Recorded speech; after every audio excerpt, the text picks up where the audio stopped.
Om Swastiastu. Perkenalkan, nama saya Nikade Sri Rahayu, kelas 18 Teknologi Baru dalam Pengajaran dan Pembelajaran dengan NIM 2211031523, absen 15, Prodi Pendidikan Guru Sekolah Dasar. Video ini dibuat dengan tujuan untuk memenuhi nilai ujian tengah semester dalam mata kuliah teknologi baru dalam pengajaran dan pembelajaran. Selanjutnya saya akan menjelaskan mengenai soal yang telah diberikan. Soal yang pertama. Pandemi COVID-19 telah mempercepat penggunaan perangkat teknologi digital dalam proses pendidikan. Menurut Anda, bagaimana dampak teknologi baru terhadap sekolah, belajar, dan pembelajaran? Menurut pendapat saya, pandemi COVID-19 telah mengubah secara drastis cara pendidikan dijalankan, memaksa sekolah-sekolah untuk beralih ke teknologi digital dalam waktu singkat. Sekolah-sekolah yang sebelumnya menggunakan metode tatap muka, kini banyak yang beralih ke pembelajaran online. Teknologi baru seperti platform video conference yaitu Zoom, Google, dan Meet, aplikasi pembelajaran yaitu Google Classroom dan Edomo, serta Learning Management System atau LMS yang memperkenalkan sistem pembelajaran daring sebagai solusi utama. Adapun dampak teknologi baru terhadap sekolah, belajar, dan pembelajaran. Pertama, saya akan menjelaskan dampak positifnya. Dampak positif yang pertama yaitu penggunaan sumber belajar yang lebih variatif dan interaktif. Teknologi memungkinkan penggunaan sumber daya pembelajaran yang lebih interaktif dan bervariasi seperti video edukatif, simulasi, dan kuis interaktif yang membuat pembelajaran lebih menarik. Yang kedua, pengembangan keterampilan digital. Pembelajaran daring selama pandemi telah meningkatkan keterampilan digital siswa, guru, dan orang tua. Penggunaan platform digital secara rutin membantu mereka menjadi lebih mahir dalam memanfaatkan teknologi yang merupakan keterampilan penting di era digital saat ini. Yang ketiga, memudahkan dalam mencari informasi. Teknologi digital memungkinkan siswa dan guru untuk mengakses informasi dan sumber daya pendidikan dengan lebih mudah dan cepat. Yang keempat, meningkatkan kreativitas.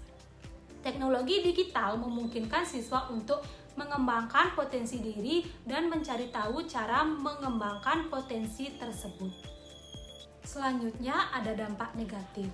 Dampak negatif yang pertama yaitu kesenjangan akses teknologi. Salah satu masalah terbesar dalam penggunaan teknologi di pendidikan adalah kesenjangan akses. Tidak semua siswa memiliki perangkat seperti laptop atau smartphone dan akses internet yang stabil. Yang kedua, penurunan interaksi sosial. Pembelajaran daring mengurangi interaksi langsung antara siswa dan guru serta antara siswa itu sendiri. Hal ini bisa berdampak pada kemampuan sosial siswa karena mereka kurang terlihat untuk berkomunikasi dan bekerja sama dalam situasi tatap muka. Yang ketiga, kesulitan manajemen kelas. Guru kesulitan memantau aktivitas siswa secara langsung yang dapat menurunkan kualitas pembelajaran. Dan yang keempat, kurangnya kesiapan guru dan infrastruktur sekolah. Tidak semua guru siap untuk beralih ke metode pembelajaran digital, baik karena keterbatasan keterampilan digital maupun kurangnya dukungan dari sekolah. Beberapa sekolah juga tidak memiliki infrastruktur teknologi yang memadai seperti jaringan internet yang stabil atau perangkat komputer yang cukup, sehingga pelaksanaan pembelajaran daring tidak berjalan optimal. Soal yang kedua. Teknologi juga telah membawa perubahan mendasar dalam dunia kerja. Coba Anda jelaskan perubahan apa saja yang terjadi dalam dunia kerja dan bagaimana cara Anda untuk mempersiapkan diri menghadapi perubahan tersebut. Teknologi telah membawa perubahan mendasar dalam dunia kerja, terutama dengan hadirnya otomatisasi, kecerdasan buatan atau AI, dan Internet of Things. Perubahan ini mengubah cara kerja, keterampilan yang dibutuhkan, hingga proses rekrutmen dan pengelolaan tenaga kerja. Salah satu perubahan utama adalah penggunaan otomatisasi dan AI. Pekerjaan yang sebelumnya dilakukan secara manual kini diambil alih oleh robot dan sistem AI, terutama tugas-tugas yang repetitif. Selain itu, kemajuan teknologi memperkenalkan model kerja jarak jauh yang semakin umum setelah pandemi COVID-19. Banyak perusahaan sekarang menyediakan opsi kerja hybrid, di mana karyawan bisa bekerja sebagian waktu di kantor dan sebagian dari rumah. Fleksibilitas ini memberikan karyawan kesempatan untuk mencapai keseimbangan antara kehidupan profesional dan pribadi yang lebih baik, tetapi juga menuntut kemampuan manajemen waktu dan kedisiplinan yang tinggi. Keterampilan ini menjadi dasar bagi hampir semua bidang pekerjaan modern, termasuk pemasaran, keuangan, dan administrasi. Untuk mempersiapkan diri menghadapi perubahan ini, penting untuk terus mengembangkan keterampilan digital dan teknologi yang relevan. Mengikuti pelatihan, sertifikasi, atau kursus online di bidang teknologi, informasi, AI, atau data analistik dapat membantu memperbarui keterampilan sesuai dengan kebutuhan industri.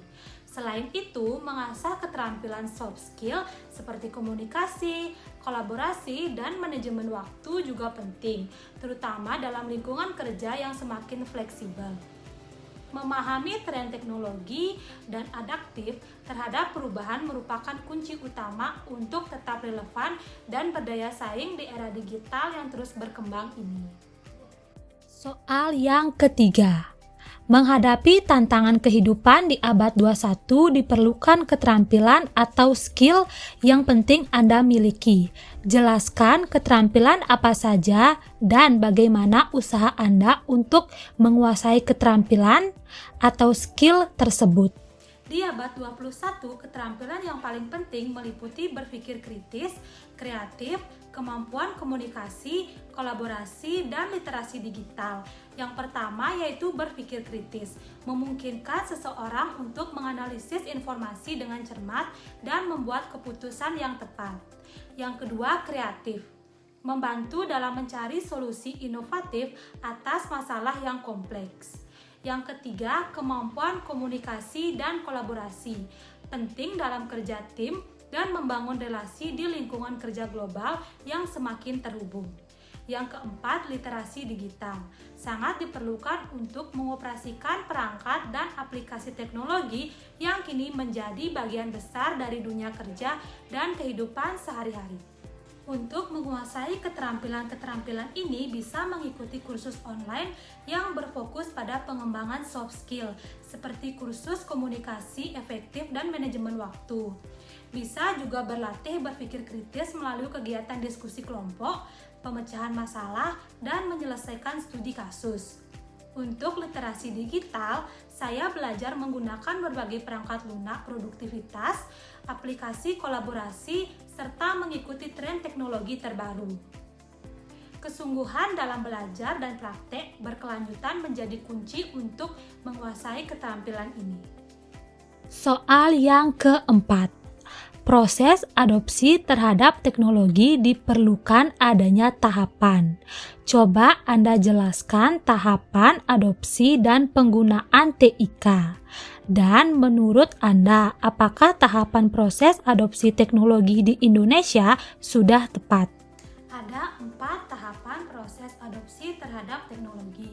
Yang pertama, tahap emerging atau muncul. Pada tahap awal ini, sekolah baru memperkenalkan TIK dengan terbatas, seperti memiliki beberapa komputer. Guru fokus meningkatkan keterampilan dasar TIK dan mengidentifikasi perangkat yang ada untuk meningkatkan profesionalisme seperti pengelolaan kata. Pembelajaran masih berpusat pada guru. Yang kedua, tahap applying atau menerapkan. Sekolah mulai memperluas penggunaan TIK untuk manajemen dan kurikulum. Guru menerapkan perangkat lunak untuk beragam mata pelajaran. Meski masih dominan guru, teknologi digunakan untuk meningkatkan efektivitas pengajaran. Yang ketiga, tahap infusing atau menanamkan.